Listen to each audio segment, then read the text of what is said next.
Bienvenue sur la chaîne Quand Margot pâtit, je suis Margot, je vous partage au quotidien des recettes sucrées et salées, également un peu de home staging et de l'aménagement, décoration de maison.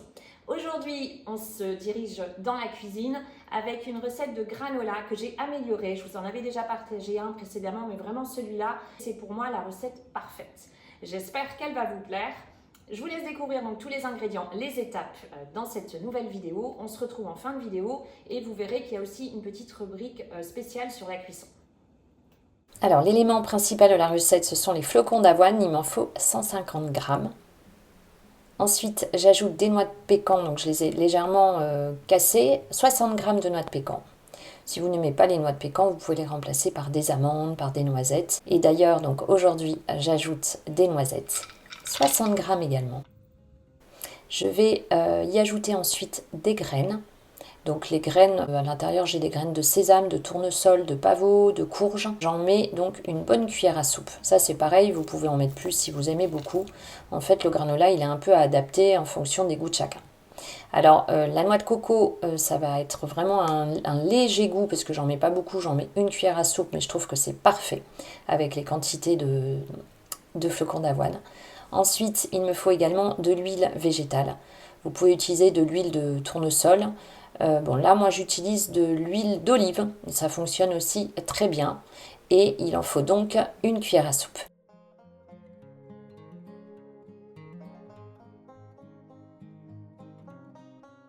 J'ajoute ensuite la partie sucrée, donc le sirop d'érable. Moi, je trouve que vraiment les granolas sont délicieux avec du sirop d'érable. J'en mets 2 cuillères à soupe. Vous pouvez le remplacer par du sirop d'agave ou du miel.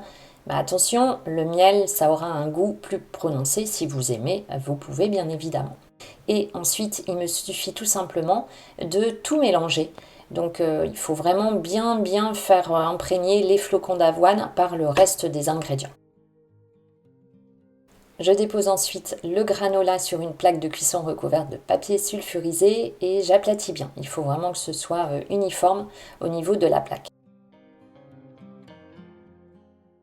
J'ai fait plusieurs tests et c'est vrai que j'ai trouvé la cuisson idéale. Donc dans un four préchauffé à 150 degrés, je place ma plaque de granola pour 30 minutes. Et j'avais testé à 180 degrés, j'avais testé plus longtemps, moins longtemps. Et c'est vrai que c'est vraiment temps de cuisson et cette température de four. Je me suis mise depuis peu à la cuisson au air fryer. Je vous en ai déjà parlé. Donc j'ai testé également le granola au air fryer. Il faut savoir que ça cuit beaucoup plus vite, qu'il n'y a pas besoin par rapport à ce modèle-ci, donc c'est le modèle Cosori, il n'y a pas besoin de préchauffage, donc ça va très très vite. Je l'ai mis donc au départ à 150 degrés comme mon four, et j'avais mis pour 20 minutes puisque normalement au four c'est 30, et il faut savoir qu'en fait il m'a fallu un peu moins de 20 minutes pour avoir donc un granola prêt.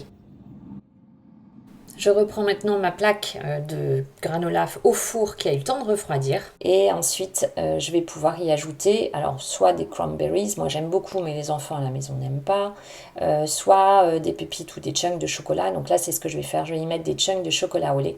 Vous pouvez y mettre des chunks de chocolat noir, de chocolat blanc. Bon, ça c'est vraiment en fonction de chacun. Vous pouvez ajouter des zestes d'orange, de citron.